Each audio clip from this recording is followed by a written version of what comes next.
কষ্ট হবে। ইয়া রাসূলুল্লাহ, ইয়া হাবিবাল্লাহ, হুজুর আপনার সিনাটা, আপনার দেহটা যদি আমি আবু বকর আমার মুখের উপরে রেখে দাও, এতে যদি আমার জীবনটা চলে যায়, তবে আমি আবু বকর বড় খুশি। বলুন সুবহানাল্লাহ। আরো জোরে বলুন সুবহানাল্লাহ। নবীর ভালোবাসায় তুফানটা ডাকতে বড় কষ্ট হয়। যখন সিনেমা হবে, যখন থিয়েটার হবে, যখন মেলা হবে, 12টা 1টা 2টো বেজে যায়, তখন চোখে ঘুম লাগে না। সেখানে নোংরা জায়গায় ঘোরাফেরা করি। ও দুনিয়ার আব্বা জানেরা, নবীকে যদি মহব্বত করতে হয় আবু বকরকে দিয়ে শিক্ষা নেন। নবীকে যদি ভালোবাসতে হয় ওমর ফারুককে দেখে শিক্ষা নেন। আর নবীকে যদি ভালোবাসতে হয় উসমান গনিকে দেখে শিক্ষা নেন। নবীকে যদি ভালোবাসতে হয় আলী কারামাল্লাহু ওয়াজহুকে শিক্ষা নেন। ও দুনিয়ার আব্বা জানেরা, জনেরা, নবী মুহাম্মদ যখন আবু বকরের রানের উপরে মাথা দিয়ে শুয়ে পড়েছে, কিছুটা সময় থেকে ক্লান্ত হয়ে গেছে, কিন্তু সমস্ত গর্তগুলো বন্ধ করা হয়েছিল। সাপ এমন একটা জিনিস দেখবেন, যখন গর্তের ভিতরে থাকে পার হওয়ার জন্য কিন্তু তারা পেরেশানি অবস্থায় বেড়ায়। দেখা গেল কিন্তু সমস্ত গর্তগুলো বন্ধ রয়েছে, একটা গর্ত কিন্তু পাতা রয়েছে, সেখানে মানুষের গন্ধ পাচ্ছে, আবু বকরের পায়ের গন্ধ পাচ্ছে। সাপ আস্তে আস্তে এসে আবু বকর যে গর্তে গুললে পাটা রেখেছিল ওই জায়গায় সামান্য ভাবে হালকা করে সবল মেরেছে। মারার পরে কিন্তু বিষ আস্তে আস্তে আস্তে আস্তে উপর দিকে ওঠে। আবু বকর বুঝতে পেরেছে বিষাক্ত সাপ আমাকে কামড়েছে, কিন্তু আমি যদি নড়ি আমার নবী আমার রানের উপরে মাথাটা দিয়ে শুয়ে রয়েছে, নবীর ঘুমটা পেয়ে যাবে। নবীর ঘুমটা যদি পেয়ে যায় আমি আবু বকর আল্লাহর কাছে কইবা দিতে পারবো না, নবী আমার প্রতি অসন্তুষ্ট হয়ে যাবে। আবু বকর নিজেকে নিজে কন্ট্রোল করার চেষ্টা করছে। কন্ট্রোল করতে করতে বিষ যখন মাথার উপরে এসে গেল, চোখ থেকে পানিটা যখনই নবীর পেশারিতে পড়েছে, দেখবেন চোখের পানিটা কিন্তু গরম, হালকা কিন্তু তীব্র নোনা ভাব রয়েছে। আবু বকরের পানিটা, চোখের পানিটা যখন নবীর পেশারিতে পড়েছে, নবীর পেশারি পড়ার পরে গরম পানি সঙ্গে সঙ্গে নবীর ঘুমটা পেয়ে গেল। নবীর ঘুমটা পেয়ে যাবার পরে আবু বকরের মুখের দিকে তাকিয়ে রয়েছে। ও আবু বকর, তুমি কেন কাঁদছো? তোমার উপরে আর আরামের উপরে আমি আমি রাসূল মাথাটা দিয়েছি, তোমার তো বড় কষ্ট হচ্ছে মনে হয়। না না না না, ইয়া রাসূলুল্লাহ, ইয়া হাবিবাল্লাহ, হুজুর তাতে কোনো কষ্ট হয় না। তাহলে কেন কাঁদছো? তোমার বিবির কথা মনে পড়েছে কি?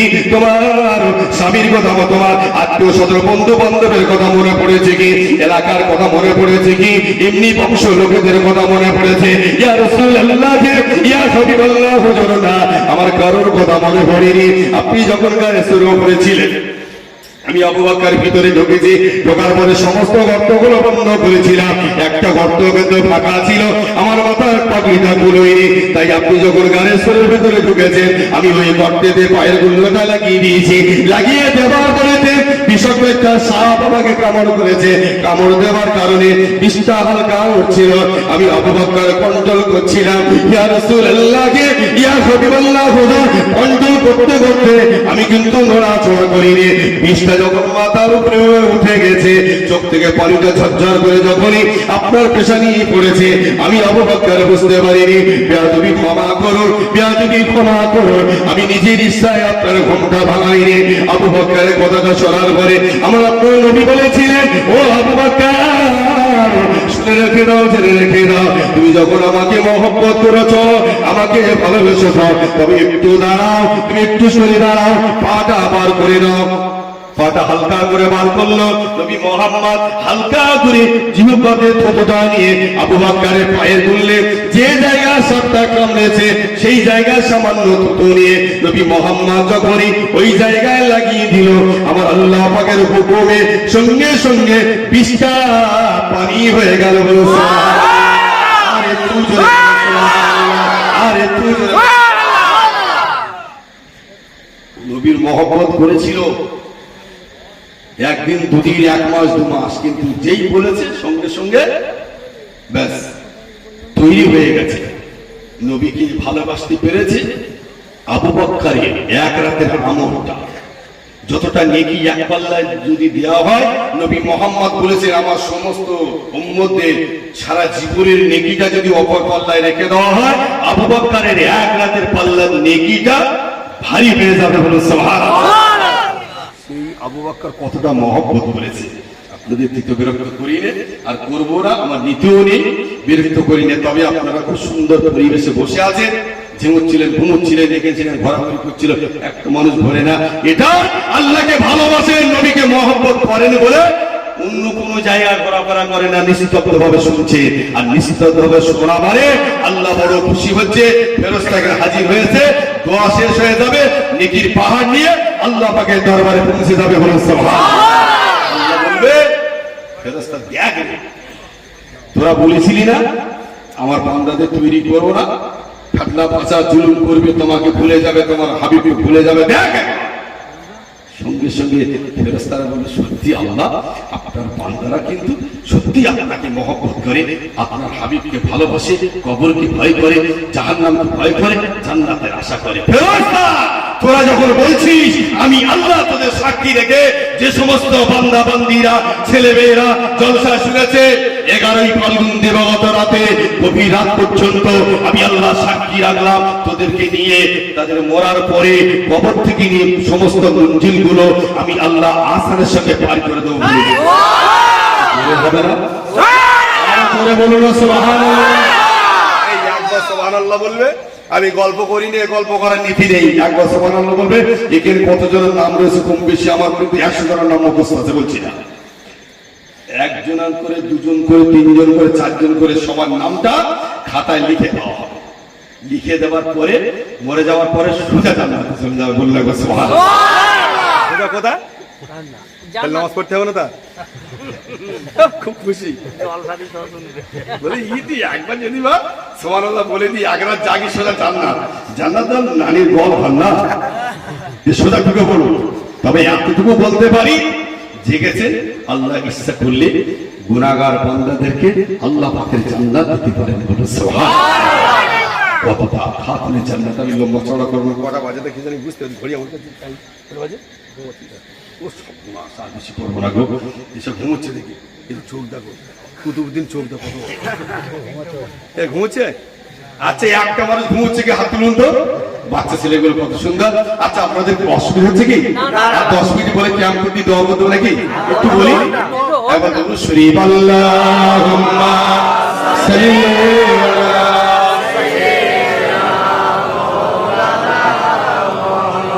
ওয়া আলা আলি সাইয়্যিদিনা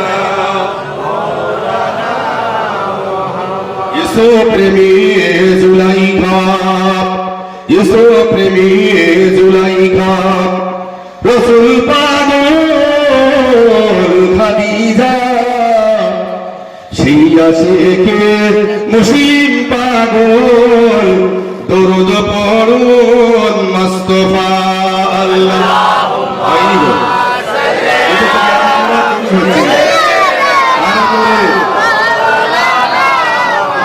আলা আলি সাইয়্যিদিনা। জঙ্গে মোহন জঙ্গে বদর, জঙ্গে মোহন জঙ্গে বদর, আরো জঙ্গে কারবালা, হাসান হোসেন শহীদ হলেন, আরো হলেন হামজা। আল্লাহুম্মা সাইয়্যিদিনা ওয়া আলা আলি সাইয়্যিদিনা। সবথেকে বড় মহব্বত করতে যুবকদের জান্নাতের ভিতরে সর্দারি করবেন আলী কারামাল্লাহু ওয়াজহু, সমস্ত মেয়েদের পরিচালনা করবেন খাতুনে জান্নাত ফাতেমাতুজ জোহরা রাদিয়াল্লাহু তাআলা আনহা। বলুন সুবহানাল্লাহ। খাতুনে জান্নাত ফাতেমাতুজ জোহরা রাদিয়াল্লাহু তাআলা আনহা 1 তারিখে আলী কারামাল্লাহু ওয়াজহু বসে আছে, স্বামীর সঙ্গে স্ত্রী কথোপকথন করছে। বলছে, স্বামী একটা কথা বলবো, আল্লাহ না করুন মৃত্যু গ্রহণ করতে হবে, তাই একটা কথা বলে দিই স্বামী, আমি যখন ইন্তেকাল করব, আমি যখন মারা যাব, আমার কিন্তু আমি যখন মারা যাব, আমি যখন ইন্তেকাল করব, তখন আমি একটা জিনিস তোমাকে বলে যাচ্ছি, আমি যদি বসন্তের কাছাকাছি মারা যাই, তাহলে কিন্তু রাতের অন্ধকারে কিন্তু আমাকে গোসল দিয়ে কাপড়ের কাপড়টা পরিয়ে কবরস্থ করবে। আর যদি দিনের বেলা হয় কিন্তু কাউকে জানাবে না, তাড়াতাড়ি গোসল দিয়ে কবরস্থ করে দেবে। আলী কারামাল্লাহ ওয়াজহ জিজ্ঞাসা করেছিলেন, ইমাম হাসান হোসেনের আম্মা জান বিবি ফাতেমা, তুমি এই কথা কেন বললে? কি কারণে বললে? খাতুনে জান্নাত বলেছিল, আমি ফাতেমা কতটা লম্বা, কতটা মোটা, রোগা না মোটা না ফর্সা না কালো, দিনের বেলা বলি সবাই আমার চেহারাটা দেখতে পাবে। তাই স্বামী বললাম, রাতের অন্ধকারে আমাকে কবরস্থ করবে, দিনের বেলা হলে কাউকে জানাবে না, তাড়াতাড়ি গোসলটা দিয়ে কাপড়ের কাপড় পরিয়ে কবরস্থ করবে। মরার আগে স্বামীকে ওসিয়াত করে দিল যে লম্বা কতটা, খাটো কতটা, ফর্সা না কালো, দুনিয়ার মানুষ যেন কেউ না দেখতে পায়। আমার আপনার বাড়িতে মেয়ে ছেলে বলো, বোন বলো, চাচি বলো, ভাবি বলো, খালা বলো, বউ বলো, বেটি বলো, এরকম পর্দা শুনে আছে মনে হয়? 12 হাত শাড়ি, পেট আর পিঠ 6 হাত বেরিয়ে গেল। যদি 20 হাত শাড়ি দেওয়া হয় তবু পেট অর্ধেকটা বেরোবে, পিঠ অর্ধেকটা বেরোবে। বলা হয়েছে ময়দানে মহাশরী একটা মেয়ে ছেলে নপুর পায়ে দিয়ে যদি হেঁটে যায়, একটা বেটা ছেলে যদি বা তাকিয়ে দেখে যে একটা মেয়ে ছেলে যাচ্ছে, তার নামে কবিরা গুনাহ লেখা হবে।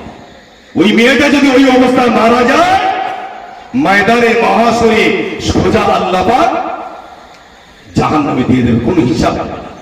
অথচ কিন্তু মেয়েটা করানো, অথচ এই লাইলাতুল বরাতের হাতে ইবাদত করেছে, রোজাও রেখেছে, অথচ ও সামান্য পর্দাটা করেনি। হাতের চুরির আওয়াজটা যদি কোনো বেটা ছেলের কানে যায়, আর যদি আকৃষ্ট হয়, সত্যি মেয়ে ছেলে যাচ্ছে। মেয়েটা চললো, বুকটা পিঠটা কোনো বেটা ছেলে দেখলো, সত্যি মেয়েটা দেখতে ভালো, এতটুকু যদি বলে কবিরা গুনাহ। আর কবিরা গুনার জন্য দায়ী কে? তার স্বামী। আমি খুব ডিপ একটা কথা বলছি গভীর রাতে। আলী কারামাল্লাহ ওয়াজহ যিনি হচ্ছে কি জান্নাতের সমস্ত মেয়েদের পরিচালনা করবেন, জান্নাতের সর্দারিনী হবেন ফাতেমা জোহরা রাদিয়াল্লাহু তাআলা বলেছেন। ও আমার আব্বা জানেরা, ও যুবক জানেরা, কিছুদিন অতিবাহিত হয়ে গেল, হয়ে যাবার পরে খাতুনে জান্নাত ফাতেমা জোহরা রাদিয়াল্লাহু তাআলা আনহার হায়াতটা শেষ হয়ে গেল। হযরত আজরাইল আলাইহিস সালাম জানটা কবজ করে নিয়ে চলে গেল। আলী কারামাল্লাহু ওয়াজহ সঙ্গে সঙ্গে তাড়াতাড়ি গোসলটা দেওয়া হলো, কাপড়ের কাপড়টা পরিয়ে দেওয়া হলো, খাটিয়া চাপানো হলো, জানাজা নামাজটা সমাপ্ত করা হলো। এমনি করে গভীর রাতে হযরত আলী কারামাল্লাহু ওয়াজহ খাতুনে জান্নাতকে যখনই কবরস্থ করে মাটিটা দিয়ে বলে, মেহা ফলাগনাকুম ওয়া ফিহা নুইদুকুম ওয়া মিনহা নুখরিজুকুম তারাতান উখরা। মাটি দিয়ে চলে আসলো, মাটি দিয়ে চলে আসার পরে এক শ্রেণী মানুষেরা আশ্চর্য হয়ে গেল। হযরত ইমাম হাসান হোসেনের আম্মা জান খাতুনে জান্নাত ফাতেমা জোহরা রাদিয়াল্লাহু তাআলা আনহা ইন্তেকাল করলো। আমরা জানতে পারলাম না, আমরা জানাজায় শরীক হতে পারলাম না। খাতুনে জান্নাত কতটা লম্বা, খাটিয়াটার ভিতরে শুয়ানো হলো, কতটা চওড়া জানতে পারলাম না। খাতুনে জান্নাত মোটা রোগা, এটাও জানা গেল না। ও দুনিয়ার আব্বা জানেরা, যুবক জানেরা, খাতুনে জান্নাতকে যখন মাটিটা দিয়ে যখন চলে আসলো, হযরত আবু যর গিফারি বলেছিল, হে কবর শুনে রেখে দাও, চলে রেখে দাও, তোমার কোলে একজনকে রাখা হলো, তিনি হলেন আখিরি জামানার নবী জনাব মুহাম্মদ রাসূলুল্লাহ সাল্লাল্লাহু আলাইহি ওয়াসাল্লামের বেটি খাতুনে জান্নাত ফাতেমা জোহরা রাদিয়াল্লাহু তাআলা আনহা। কবর কোনো উত্তর দেয় না। আবু যর গিফারি বলেছিল, হে কবর শুনে রেখে দাও, তোমার কোলে একজনকে রাখা হলো, জান্নাতটা হলো খাতুনে জান্নাত ফাতেমা জোহরা হযরত আলী কারামাল্লাহু ওয়াজহর বিবি ওই সবাই কবর কোনো আওয়াজ করে না। আবার আবু যর গিফারি বলেছিল, হে কবর শুনে রেখে দাও, তোমার কোলে একজনকে রাখা হলো, যার নামটা হলো খাতুনে জান্নাত ফাতেমাতুজ জোহরা রাদিয়াল্লাহু তাআলা আনহা। হযরত ইমাম হাসান হোসেনের আম্মা জান কবর কোনো উত্তর দেয় না। ওই সময় আবু যর গিফারি দাঁড়িয়ে গেল, কবর থেকে একবার আওয়াজ আসে, হে আবু যর গিফারি শুনে রেখে দাও, শুনে রেখে দাও, আমি কবর, আমার একটা নাম হলো জান্নাতের টুকরো, অপর নাম হলো জাহান্নামের গাট্টা, শুনে রেখে দাও, জেনে রেখে দাও আবু যর গিফারি, আমি যে কবর, আমার যে বড় গাট্টা রয়েছে, আমি কিন্তু তিন দুনিয়ার নবী আমি মুহাম্মদুর রাসূলুল্লাহ সাল্লাল্লাহু আলাইহি ওয়াসাল্লামের বেটি ফাতেমা, আমি কবর চিনি রে, এটা আমার কবরের ভিতরে কাকে রাখা হলো? হযরত আলী কারামাল্লাহু ওয়াজহু বেটি ফাতেমা, বিবি ফাতেমা, এটা কিন্তু আমি চিনব না। ও দুনিয়ার আব্বা জানেরা, যুবক জনেরা, আলী কারামাল্লাহু ওয়াজহু বিবি বলেছে না যাবে না।